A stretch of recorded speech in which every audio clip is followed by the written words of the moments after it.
Hello दोस्तों, मेरे YouTube channel IAS academy Surguja में आप लोगों का स्वागत है। दोस्तों, आज हम राष्ट्रीय अंतर्राष्ट्रीय से संबंधित महत्वपूर्ण तथ्यों को पढ़ेंगे।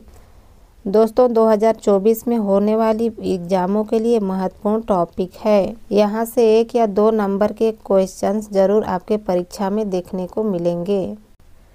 दोस्तों, आज का हमारा पहला प्रश्न है, भारत का प्रथम कृत्रिम बुद्धिमत्ता AI स्कूल का शुभारंभ कहाँ हुआ है?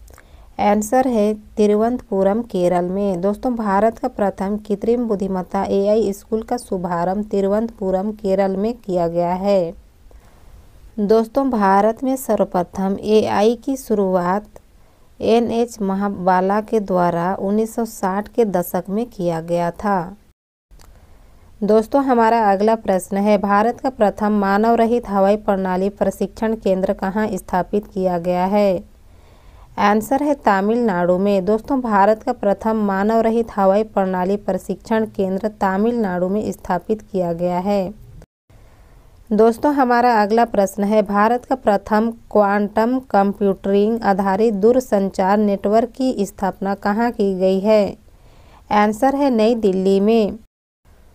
हमारा अगला प्रश्न है, भारत का प्रथम PM मित्र पार्क की स्थापना कहाँ हुई है? आंसर है तमिलनाडु में। दोस्तों, भारत का प्रथम PM मित्र पार्क की स्थापना तमिलनाडु में हुई है। दोस्तों, हमारा अगला प्रश्न है, भारत की प्रथम सौर ऊर्जा से संचालित पर्यटक नाव का संचालन किस राज्य में हुआ है?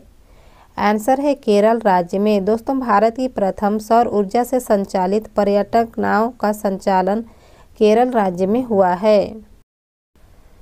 दोस्तों, हमारा अगला प्रश्न है, भारत का प्रथम डिजिटल साइंस पार्क की स्थापना कहाँ किया गया है? आंसर है तिरुवनंतपुरम, केरल में। दोस्तों, भारत का प्रथम डिजिटल साइंस पार्क की स्थापना तिरुवनंतपुरम, केरल राज्य में किया गया है। दोस्तों, हमारा अगला प्रश्न है, भारत का प्रथम लिथियम आयरन बैटरी संयंत्र कहाँ स्थापित किया गया है? आंसर है बेंगलुरु में। दोस्तों, भारत का प्रथम लिथियम आयरन बैटरी संयंत्र की स्थापना बेंगलुरु में की गई है। दोस्तों, हमारा अगला प्रश्न है, एशिया की प्रथम उपसमुद्री अनुसंधान प्रयोगशाला कहाँ स्थित है? आंसर है पुणे में। दोस्तों, भारत की प्रथम उपसमुद्री अनुसंधान प्रयोगशाला पुणे में स्थित है। दोस्तों, हमारा अगला प्रश्न है, एकीकृत जैविक नियंत्रण प्रयोगशाला का शुभारंभ कहाँ किया गया है? आंसर है हैदराबाद में। दोस्तों, एकीकृत जैविक नियंत्रण प्रयोगशाला का शुभारंभ हैदराबाद में किया गया है। हमारा अगला प्रश्न है, राष्ट्रीय तटीय पुलिस अकादमी कहाँ स्थापित की गई है?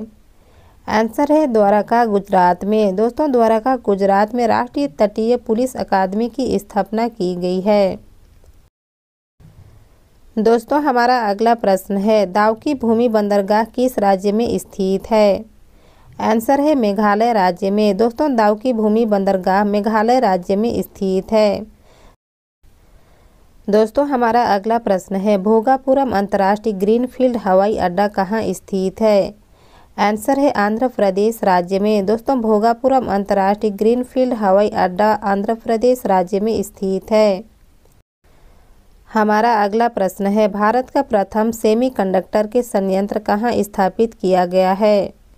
आंसर है सांगन, गुजरात में। दोस्तों, भारत का प्रथम सेमीकंडक्टर के संयंत्र सांगन, गुजरात में स्थापित किया गया है। दोस्तों, हमारा अगला प्रश्न है, विश्व का सबसे ऊंचा मौसम स्टेशन कहाँ स्थापित किया गया है? आंसर है माउंट एवरेस्ट, नेपाल में। दोस्तों, विश्व का सबसे ऊंचा मौसम स्टेशन माउंट एवरेस्ट, नेपाल में स्थापित की गई है। दोस्तों, हमारा अगला प्रश्न है, भारत की प्रथम वाटर मेट्रो का शुभारंभ कहाँ किया गया है? आंसर है कोच्चि में। दोस्तों, भारत की प्रथम वाटर मेट्रो का शुभारंभ कोच्चि में किया गया है।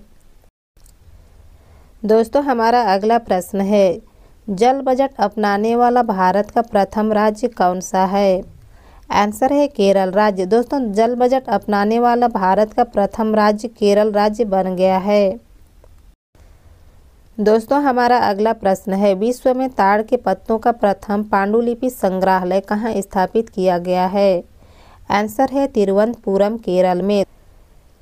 दोस्तों, विश्व में ताड़ के पत्तों का प्रथम पांडुलिपि संग्रहालय तिरुवनंतपुरम, केरल में स्थापित की गई है। दोस्तों, हमारा अगला प्रश्न है, भारत का प्रथम मछली संग्रहालय एवं एक्वा पार्क कहाँ स्थापित की गई है? आंसर है अरुणाचल प्रदेश में। दोस्तों, भारत का प्रथम मछली संग्रहालय एवं एक्वा पार्क अरुणाचल प्रदेश में स्थापित की गई है। दोस्तों, हमारा अगला प्रश्न है, भारत का प्रथम पैदल सेना संग्रहालय का शुभारंभ कहाँ किया गया है?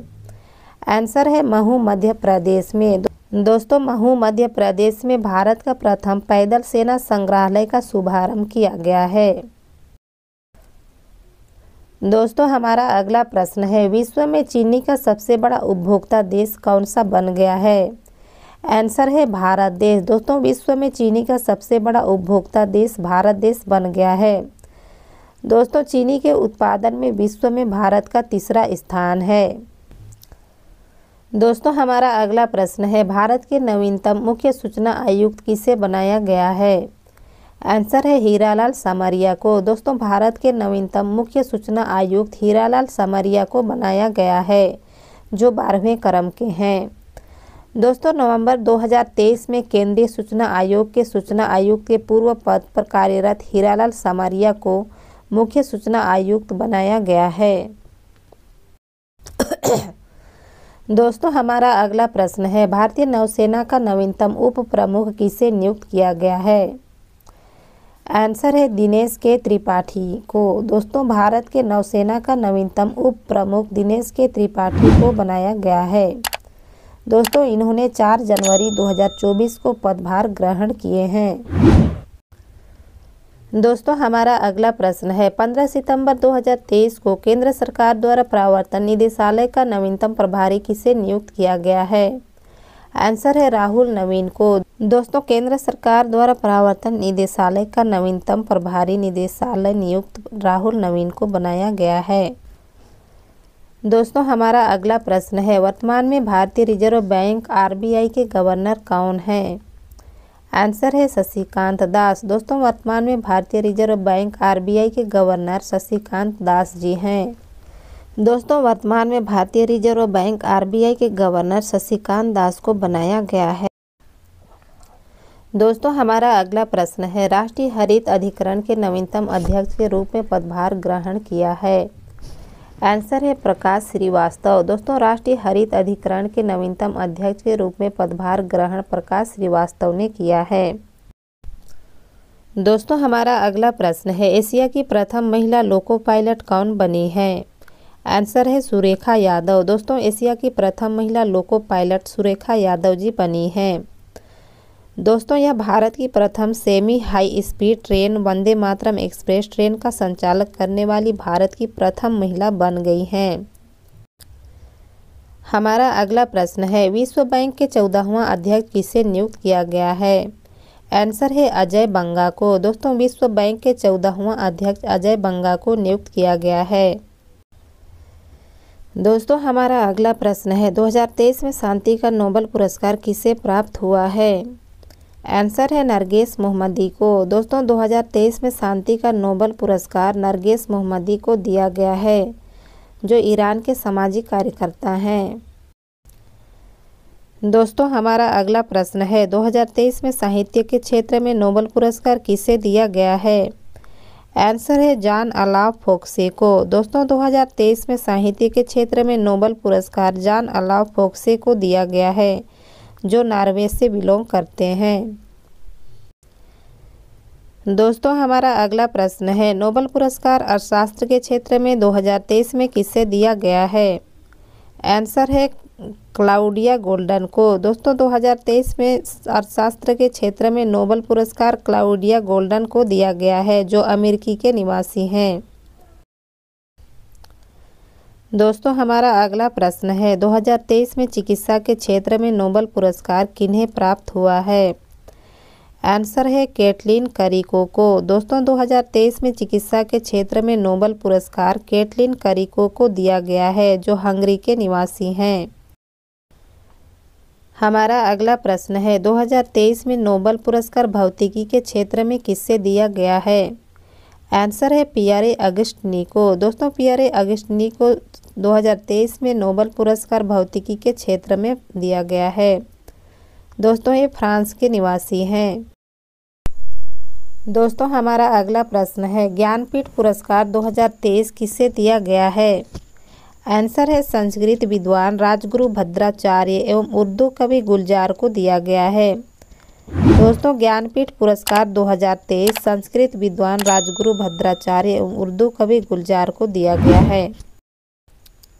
दोस्तों हमारा अगला प्रश्न है अंतर्राष्ट्रीय सांख्यिकी पुरस्कार 2023 किससे दिया गया है। आंसर है श्री राधा कृष्ण राव को। दोस्तों अंतर्राष्ट्रीय सांख्यिकी पुरस्कार 2023 श्री राधा कृष्ण राव को दिया गया है। ये एक भारतीय अमेरिकी गणितज्ञ हैं। दोस्तों आज का बस यहीं तक, मिलते हैं अगले वीडियो में। वीडियो पसंद आए तो लाइक शेयर सब्सक्राइब कमेंट जरूर करें। Thank you so much.